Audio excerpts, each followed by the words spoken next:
260 competitors from 35 countries around the globe are going to be racing on 2 and 4 wheels across 2,000 kilometres of beautiful Greek countryside. I think they can tell we're not in Greece.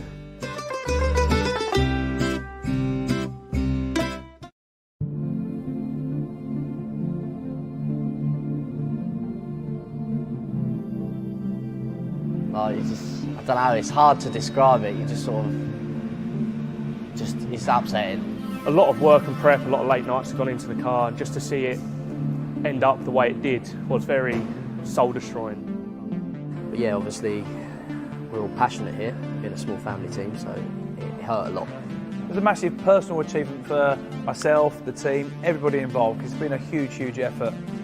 And then obviously, race 2 happened.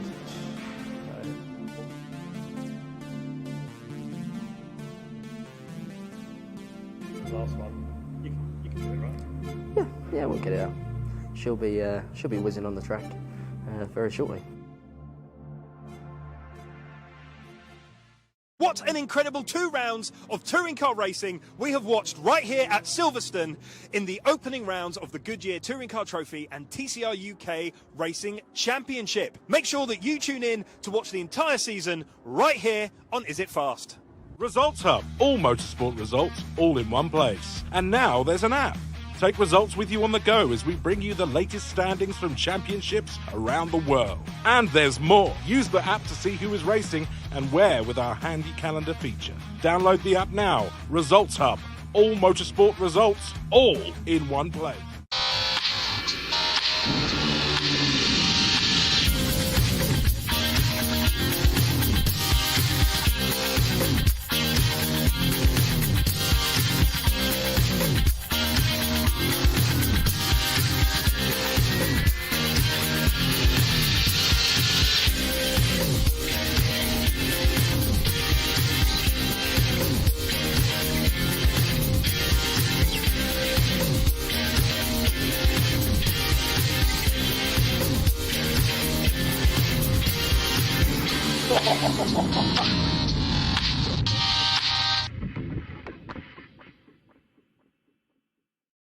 Good evening and welcome back to Is It Fast Live, the weekly show that brings you bang up to date with all the latest news from things on this planet that go fast. And if you're very lucky, we might even bring you things from other planets that go fast.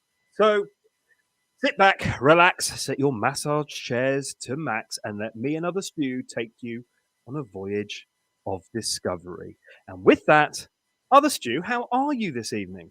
I'm very well, thank you, proper Stuart. It's always good to be back here. Really enjoyed this. And you know what? It's just great bringing the news to the people.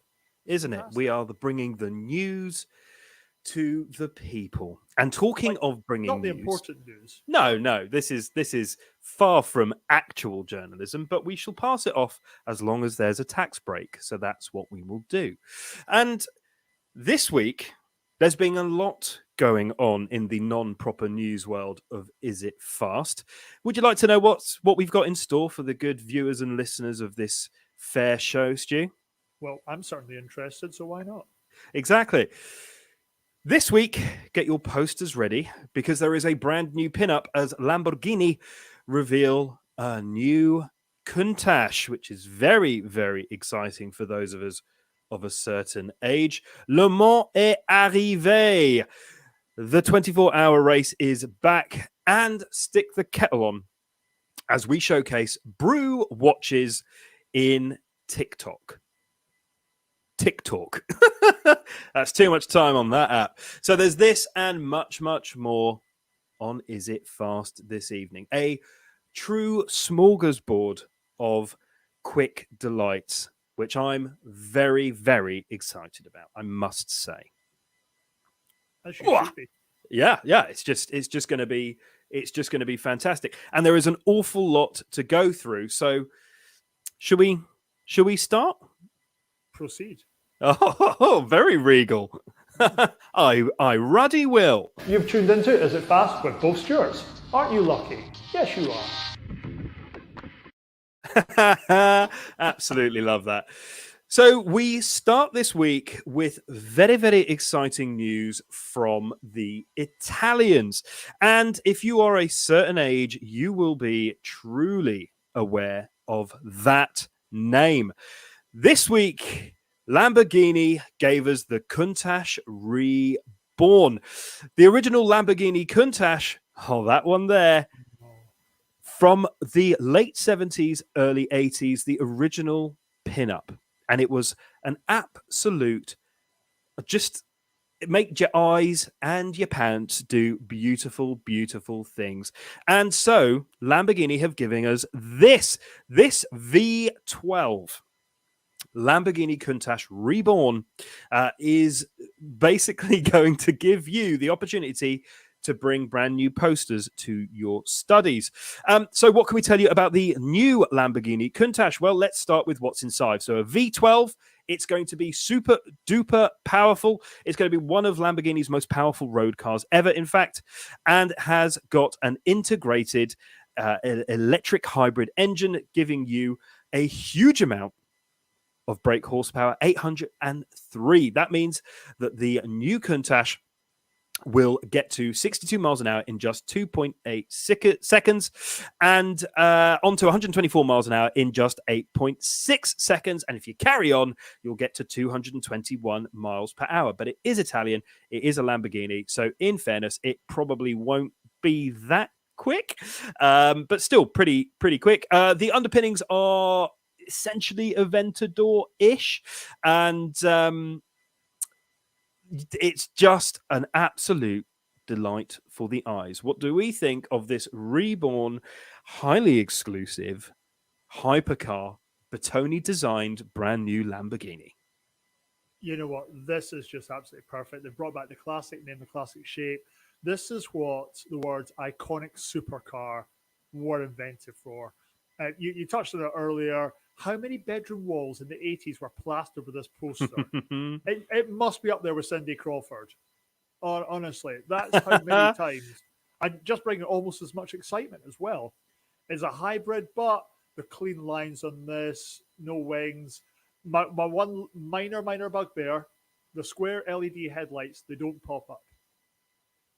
Yes. Is that wrong that that's such a big thing? I don't know. The original Countach did go for a fair few years, and obviously it kind of evolved as we went through. This is going to be a highly exclusive model. I don't think we're going to see that many around. Obviously, I'm going to say something controversial. I'm not bothered. It looks great, and I loved the old one. I was lucky enough to sit in one. Never drove one. But I don't know. I'm excited they've done it, but I just feel, I don't know. It just feels just getting a Aventador. It's basically the same car underneath in my head. So no, I want this. I want to be Sonny Crockett in my white suit, my pink t-shirt, jumping in this thing. And the interior as well. It's this lovely kind of quilted leather seats with that real retro feel on the inside. You're right, though. We're not going to see too many of them around. There's only 112 being made, so I've still got just as much chance of getting one of these as Cindy Crawford. Yeah, well, there you go. Yeah. There you go.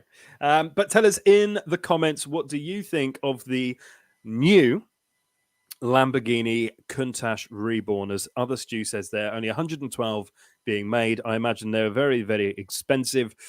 And basically an Aventador underneath. So what's the point? Would be my kind of overarching point on that one. But tell us what you think. It is, after all, a Countach, which is never thought I'd see another one in my lifetime, and based on that, probably not really a Countach either. But there we go. Why has it taken so long for them to revive such a popular car? It's kind of, I always think that because there's quite a large market and quite a large appetite for kind of retro mods, retrofitting cars. This is kind of just, why not just do it yourself? You know you're going to sell them. Somebody else is going to get there first, potentially. All you got to do is buy a Countach. They made over 2,000 of them. and just somebody else might beat them to it. So why not just get themselves kind of ahead of the game to a certain degree, and kind of get the money, because it is money, isn't it? Get the money it's themselves. Bound to be money, and let's not kid ourselves. Whatever price tag they slack on this, they're going to get those 112 sold, no problem. They're already sold. Yeah, easy. Already done. And they don't even have to do that much reworking. But fair play to Lamborghini for bringing back the Countach. But from one reimagination of a classic to another. Hi, I'm Stuart, and I'm the host of Is It Fast, the podcast that talks about planes, trains, and automobiles. No, not the film from the 80s with that podgy fellow who was a very good actor. Yes, we are going from one reimagined classic to another, and this is very, very special. I'm a big Porsche fan, as we know, and this is the Gunther Works 993 Speedster, and it was debuted at Monterey, and I think it is an absolute belter. So, in the back, it is driven by a 4-litre flat six engine, produces 435 brake horsepower, 335 pound-foot of torque, has been rebuilt by the Oregon-based Roth Sport Racing. It's got adaptive suspension with a couple of different options, Composed, Sport, and Sport Plus. And everybody loves a Sport Plus word, which is beautiful. There's going to be just 25 of these. We don't know how much it's going to cost, but I imagine pricey. And the firm says that production is set to begin in early 2022, and is just, it's just orgasmic. I just love what people are doing with old Porsche models. I love it. And if you want to see a review of your Bogo standard 993, then do make sure that you follow us on your social media platform of choice and go back into our back catalogue on YouTube, where we did review at length a 993 Porsche 4S. Look at this. What do we think of this? Yeah, this is absolutely beautiful. The Californian customizer has done this as a roofless version, which makes a lot of sense if you're in California, maybe less so in Manchester. I've got to be honest. As you say, like 25, what are you doing to me tonight, Stu? I know, I'm sorry, mate. 112 of the last one, 25 of this. Lots of weight saving going on to focus on the car here. It's the new carbon fibers, front spoilers, everything like that. It is just beautiful. What I would say is the beautiful teal finish that it's got on here, but the vibrant yellow interiors and the headrest for it. This car would be absolutely perfect for the superhero Kick-Ass. It is very Kick-Ass colours. Yeah. Aaron Taylor Johnson, if you're watching, maybe ask your mum for some spending money. Oh, sorry, that's your wife. But this is absolutely stunning. This is just a beautiful kind of Boxster style car that you can imagine driving around the sunny coast of California or Thanet. And you just be awesome. No, I love this. I think it's great. I absolutely, I love everything about. I don't love everything about Porsche. I'm not always a fan of the people that drive them. I'm sorry, but some of you are nerds. But that's most jealousy. It is jealousy, but I've been to lots of Porsche meets. I've been lucky enough to drive lots of Porsches. I will be honest, the community is amazing. And this is just, I mean, if I won my millions, this is on the list. I would pay a lot of money for one of these, and I would sit it in I just love it. I just love it. But most importantly, what do you think? The comments are coming in. Graham's got in touch. Thanks very much. And I think it's free out of free. He's saying, I would have this. Yeah, absolutely. There's no reason why not to. Graham, thank you. Yes, thank you very much. And do you know what? I agree. If you haven't heard me already, I also would have this. It's absolutely gorgeous. Only 25. So get your order in now. I mean, I imagine they're already gone, but beautiful, beautiful, beautiful, beautiful. bits of art to a degree. They are art, and I approve. So thank you very much for giving us such a beautiful, beautiful car to Gunther Works. Well done, you. Yes. So from limited edition runs in the world of expenso cars, shall we move on to actually what I might class as journalism? Because we're going to have a serious debate. Walk around naked in Denmark and it's not illegal. So, And clearly, leading with that makes a lot of sense. For our serious debates. there's nothing better than underplaying your own brain matter by making yourself sound like an idiot. I've found over the years. Just look at the Kardashians; they're worth billions. Yeah. Yeah, exactly. If they can do it, then we can too. I'm willing to do similar things to make the money. So we move on to onto this, our favourite electric championship. So Formula E came to its conclusion this weekend just past. Formula E, of course, this year enjoying the first time that it was accredited as an FIA championship. So what that means is the World Governing Association of Motorsport turned around and went, yep, do you know what? You will have FIA accredited status. And Nick de Vries, the Dutchman, took home the title in Berlin to become the first Dutchman ever to win an FIA accredited world championship, I'm led to believe. Wow. Maybe the first of two this year, depending how Mr. Max Verstappen does. But as we got to the end of this particular series, or this particular season, so the 7th season overall of Formula E, never has there been a bigger question mark, which is appropriate, a bigger question mark over the championship. So Audi, after 7 seasons in the championship, have already said that they are off. They're going to go. They are focusing their efforts on the Dakar. But could it be that Mercedes are going as well after just a very short stint in the championship and, of course, taking home the overall title? And BMW as well are off. So the big question for this evening is there a future for Formula E, including the winner of this season, who is hotly tipped to move to Williams? So depending on what the seat shuffle happens in the F1 season for next year, we could see our Formula E champion head off to Williams F1 team. So what do we think? How do we think Formula E is going to survive into the next few years? There's been a question mark over it for a while, but does it have a future?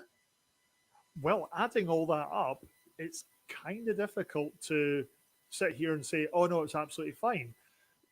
The audience have been building. It's only been going for 7 years, so that the obvious comparison is to go to your standard F1. Mhm. But that has been going for decades. That's got a very dedicated audience. However, yeah, it's just kind of disappointing. It just seemed to be finding its legs.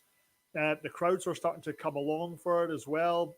Certainly the series race that was in London was extremely popular as well for it.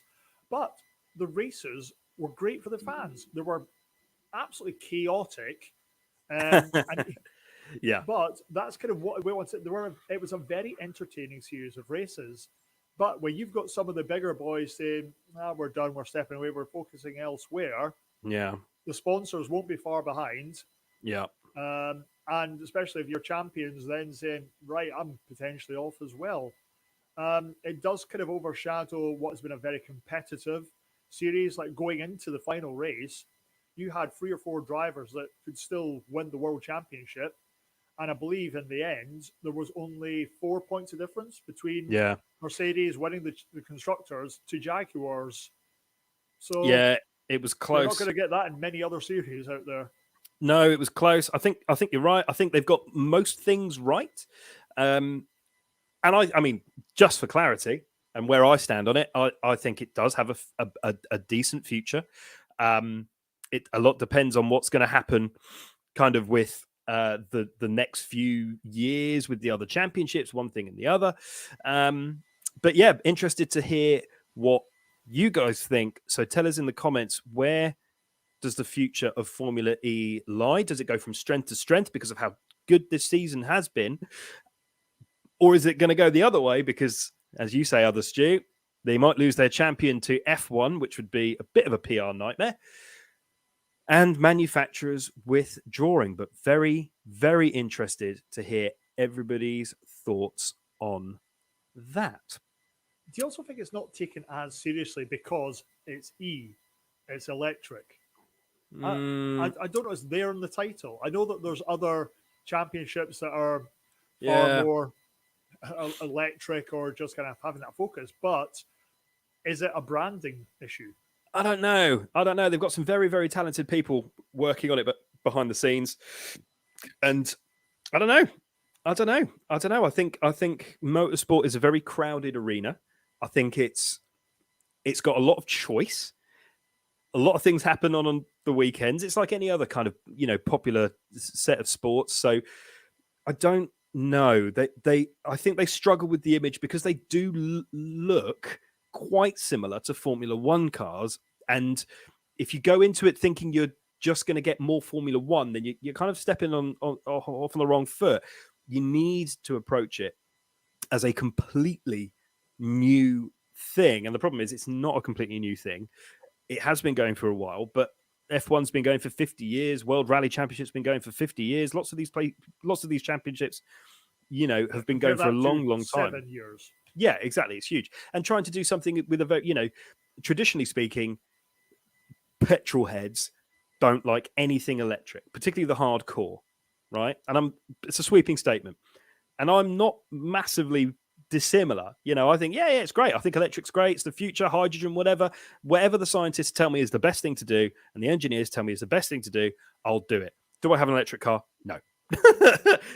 So it's all kind of hypocritical from that perspective. But I don't know. What I do know for sure is that at the moment, we are still very much in a petrol-driven motorsport society, and nothing is more petrol-driven than what we are going to talk about next. Hi, Other Stuart here. You're tuning in to Is It Fast?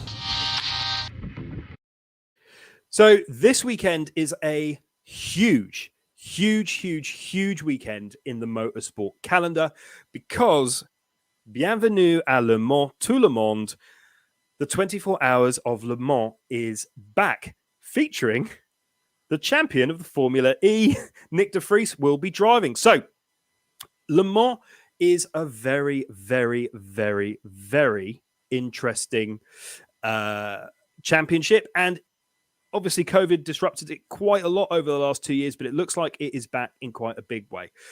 So what better way to bring the 24 Hour of Le Mans back into your lives than giving you a quick rundown of who to look out for, what to look out for, and also when we finish, things to look forward to, because Le Mans, I feel, is coming right back into its heyday. So strap in, because you're about to get an information-a-thon. So the 24 Hours of Le Mans, first of all, it's 24 hours long. But what should you get excited about? Well, Nick de Vries, as mentioned there, is coming hot off Formula E and arrives at Le Mans to contest the 2021 championship.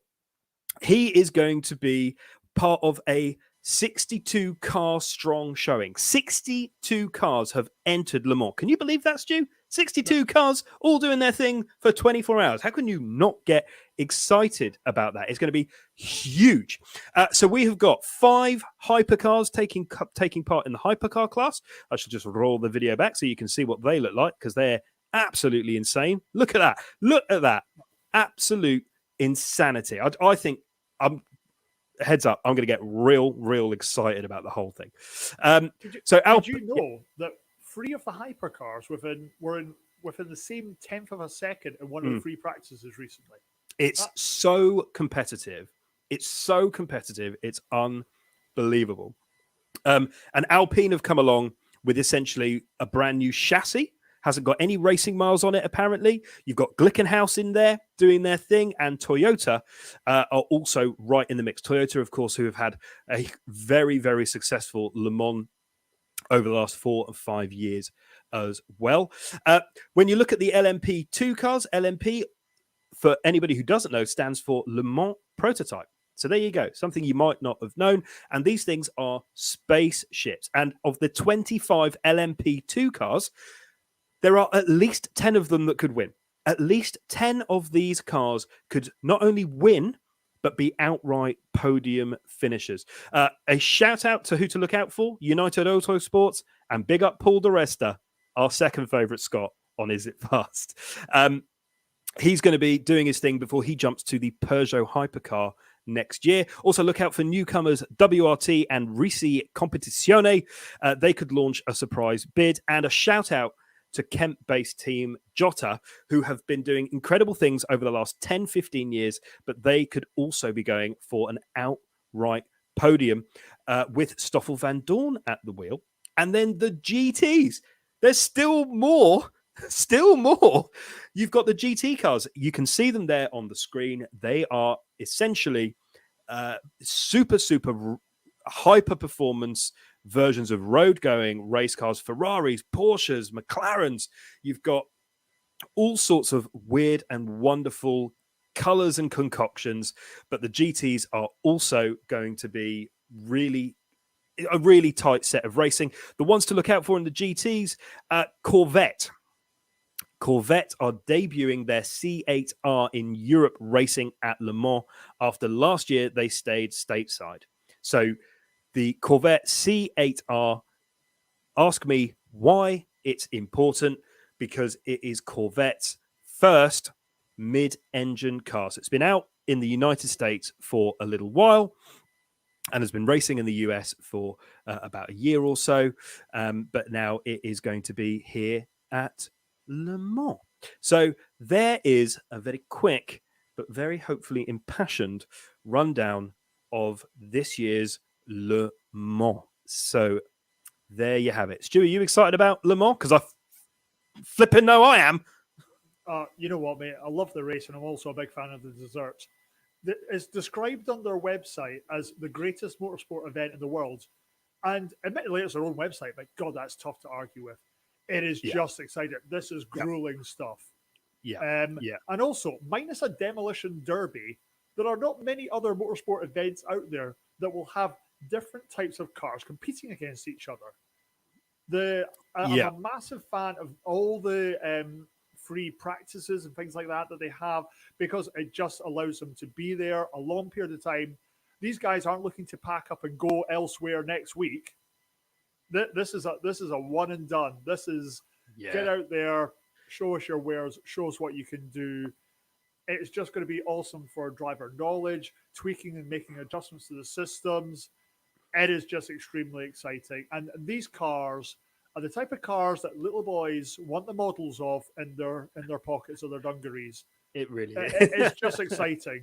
It really is. I'm glad you picked up on the Corvette C8. I would almost say that's kind of my pick. Okay, yeah, it's quite interesting. It's quite interesting. I'm interested to see how Jota do as well. And then next year we have a whole new hypercar class and people coming back.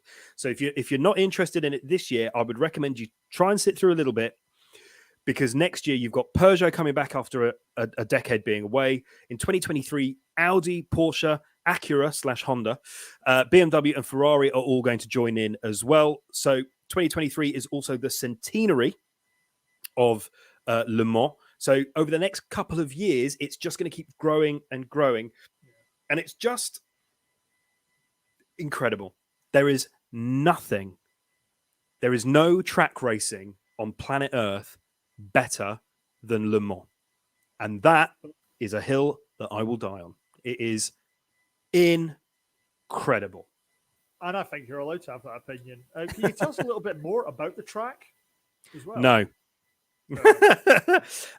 So Le Mans is such a famous race that the corners have got cars named after them. So Le Mans back in the 20s, like most racing in general, was a very wealthy man's pursuit. Bentley made their name at Le Mans. You've got the Mulsanne Straight. You've got a Bentley Mulsanne named, therefore, after that straight. You've got some of the most famous corners. You are flat out and you barely brake through the whole course.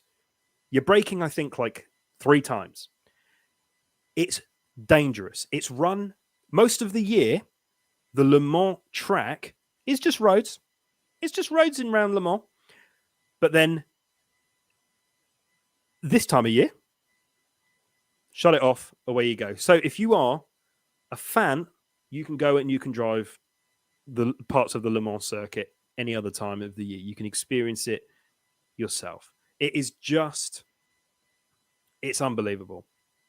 Yeah, It's unbelievable. Seeing some of these cars on our video footage here, it is just so cool. It is so easy to say why you're so passionate about it.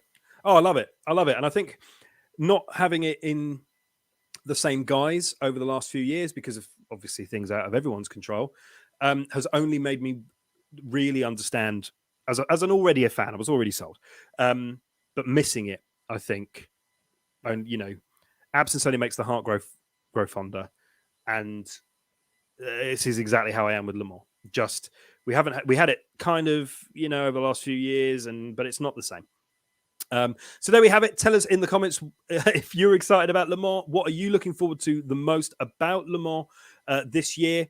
Maybe you don't care about Le Mans. Tell us why you don't care about Le Mans. And, all opinions are valid. But one thing that can't be understated is keeping up to date with the results of Le Mans and keeping up to date with your favorite motorsport championship results at all can be quite tough.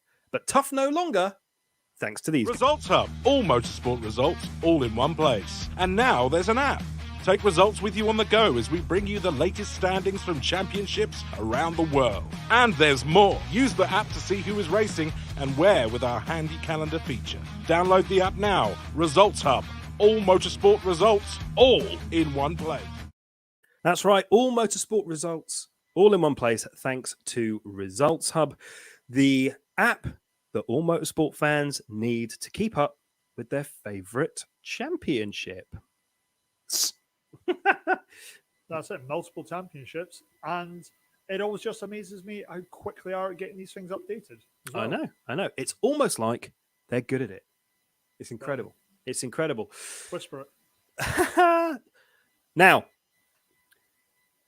every week we scour the internet to bring you the latest news and a plethora of options when it comes to watch stuff. And we call this segment TikTok. TikTok. TikTok. And I've actually got a watch on this week. You actually have a watch on this week. But a bit like Boris Johnson's, it's not got the right time on it. Standard. Yeah, because his watch is stuck in 1954. This week on TikTok, we are bringing a showcase. We are bringing you a company that make watches from New York. So stick the kettle on and give yourself a pour over brew.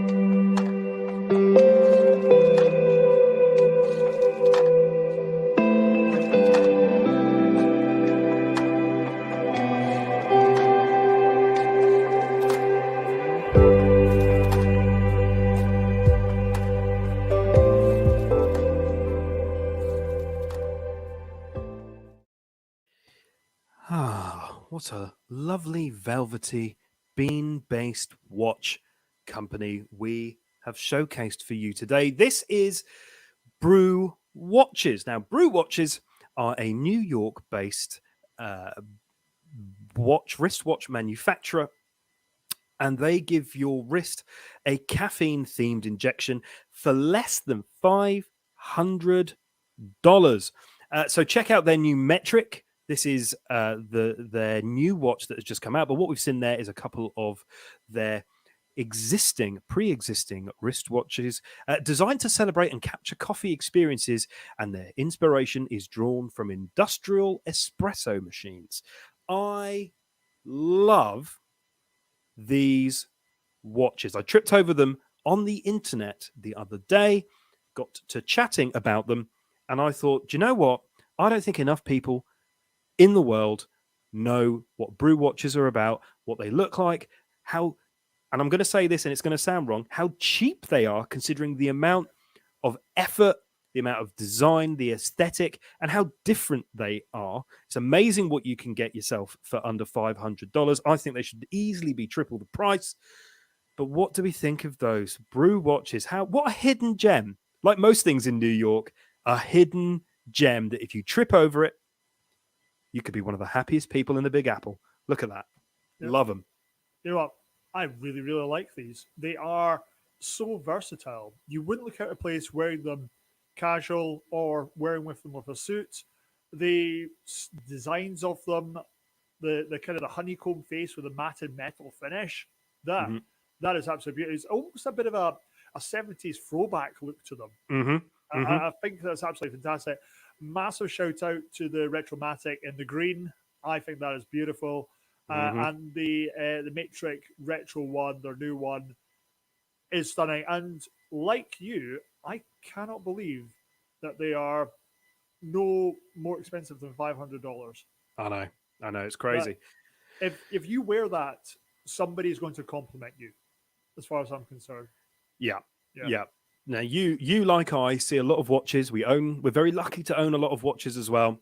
And so for something to jump out of the internet and kick me in the face, it has to be something quite special. I'm with you. I mean, this is, I don't have do I have a favorite? I really like the Retromatic. I think it's really good. But there we have it. The brew watches from New York City. Our showcase watch for this week.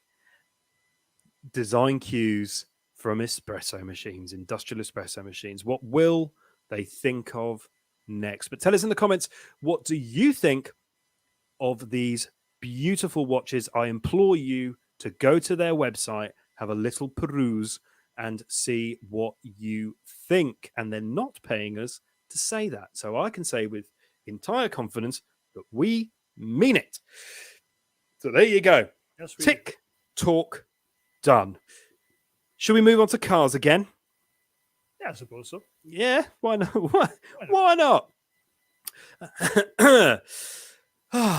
It's always a beautifully, beautifully long evening. Right here on Is It Fast? Right here on Is It Fast?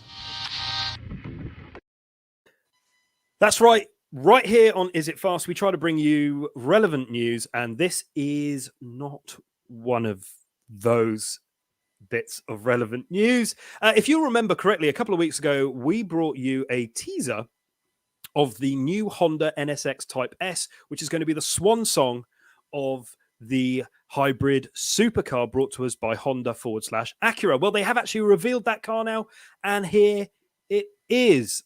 This is the fully revealed Honda /Acura NSX Type S. There's going to be 350 of them in total. They have confirmed it's going to be over 530 brake horsepower. You cannot buy one in the United Kingdom. So great. You can probably buy one somewhere else and get it imported if you've got the money. But this is going to be the swan song for the NSX before it fully disappears in 2022. I've always liked it. I think it's beautiful. I think it was a real statement of intent. I think like most Halo cars for the Honda group, it's just going to inform and dictate what they're going to do with some of their motor cars moving forward. But here we have it, the last Honda /Acura NSX Type S. Bye-bye to the NXS for probably another 30 years before they revive it. This is depressing. One, Why are they ending this line too? Why can't we get it in this country? Okay, there's going to be just 350 made before the car's axed, not for the UK VAT, but I'm loving the aggressive sharp lines.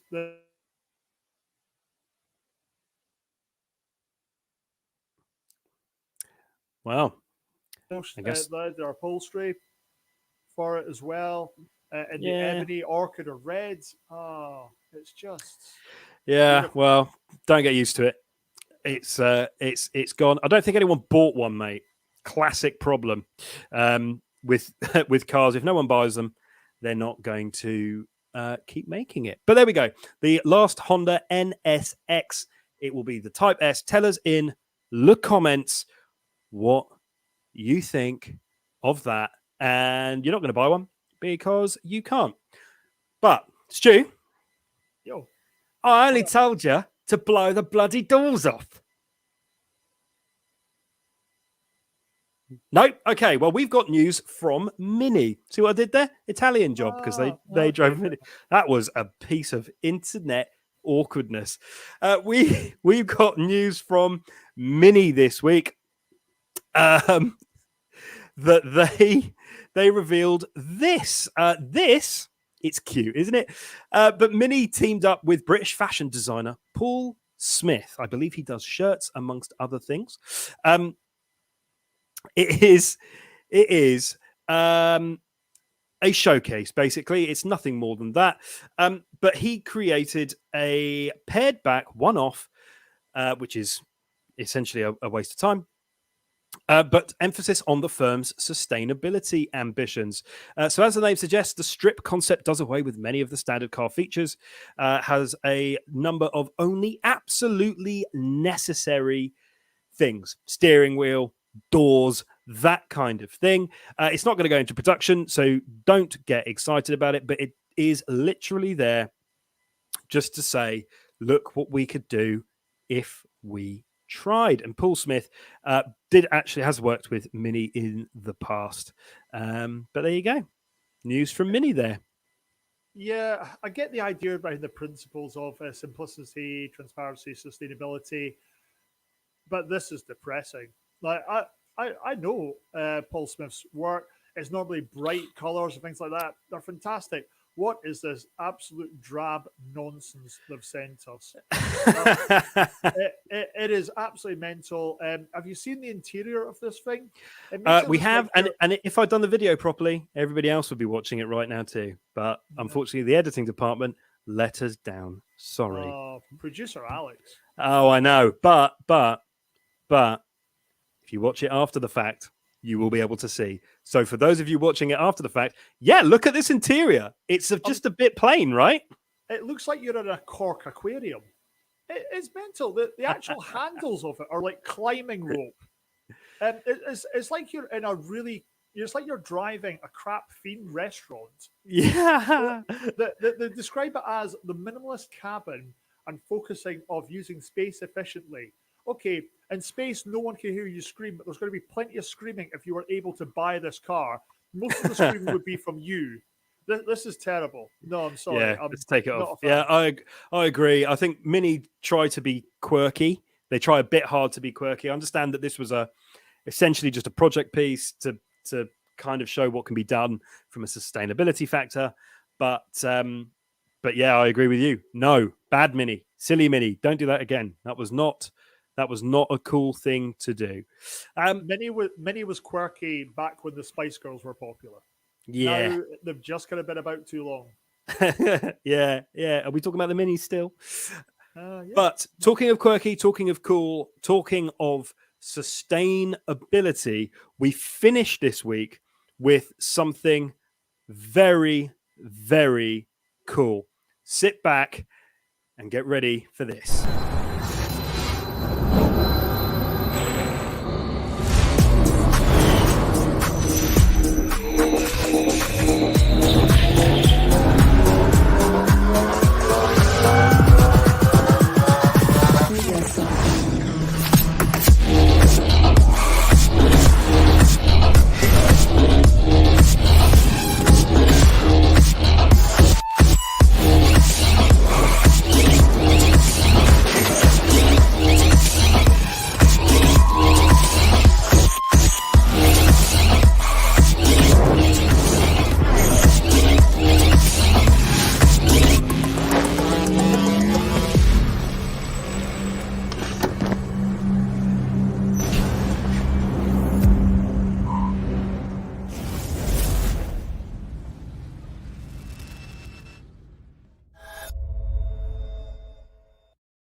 Zoom, zoom, zoom all over the tune. That was a taster from the e-scooter championship.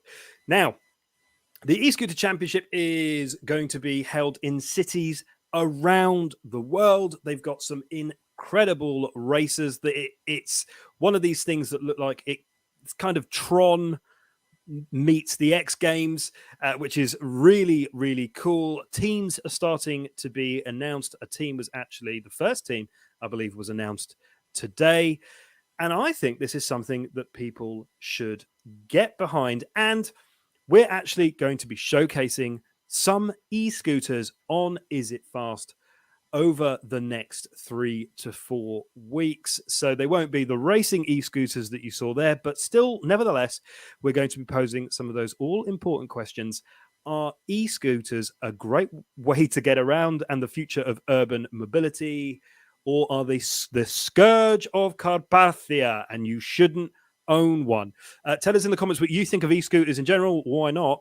But also, are you excited about yet another modern electric-driven championship that you can get your teeth into? And talking of electric-driven championships, one of the key people behind the e-scooter championship is none other than Formula E driver Lucas Di Grassi, who took a podium at Berlin during this weekend's final round of Formula E. Stu, are you excited about, first of all, the e-scooter championship, but also you and I are going to be filming a special piece with e-scooters over the next week or so. What do we think? What is your opinion on e-scooters while we have you on the subject? Well, first of all, I'm extremely glad the e-scooters that we're going to be on aren't these ones, because these ones can apparently go over 100 kilometers an hour. We would definitely kill each other or ourselves or somebody else. Like, e-scooters have got a really bad rep. There's going to be people that said, oh, e-scooter racing, that's just every high street in the country right now. But these are just going to be custom built racetracks. They are revolutionizing the way that we get about our cities. And the more we do this, I think you summed it up absolutely perfectly. It's Tron. It's going to be exciting. It's X Games. There's a lot of potential out here for us. The S1X model that they're going with is apparently built with F1 style tech on it, powerful twin motor engines. This is exciting. There's going to be one to definitely keep an eye on as they announce more teams out there. They're not messing about. This is going to be pro. I will say, though, that the drivers all look like the Cobra baddies from the G.I. Joe cartoons. They do, that puts me off. Yeah. But tell us in the comments, what do you think? Are you excited about the e-scooter championship coming to TV screens and internet screens to you soon? And don't forget to tune in when our e-scooter series starts right here on Is It Fast. Another series that's going to be coming to Is It Fast very soon is going to be this. In the world of auto racing, drivers who don't use video games are the exception. Racing is like the future of motorsport, so it's a great opportunity to catch up for us.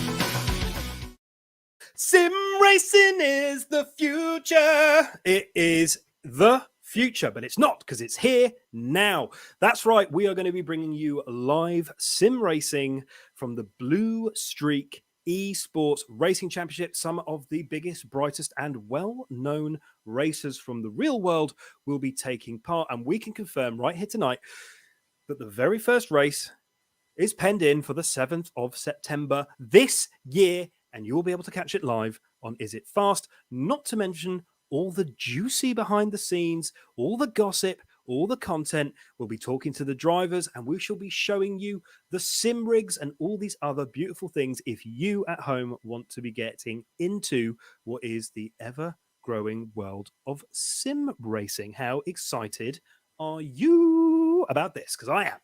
you know what? I just cannot wait for this. But I think you've been lying to me. The more and more I watch this preview footage, the less convinced I am that these cars aren't real. The graphics on this is absolutely amazing. And something else, and I'm going to steal your thunder here. We are on a freaking car. Our logo is going to be on a car. This is the stuff dreams are made of. Yes, it's very cool. Thanks for stealing my thunder, you man. You co-presenter, you. Yeah. You. Yes, that's right. This will be edited out later on. It will. Yeah, this will be. Yeah, for sure.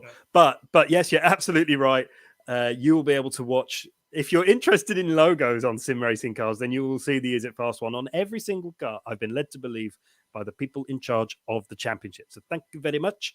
We have lots of things coming up with that. And sim racing is something you should be getting into. Lots of things that you should be getting into on today's show. So thank you, one and all, for tuning in.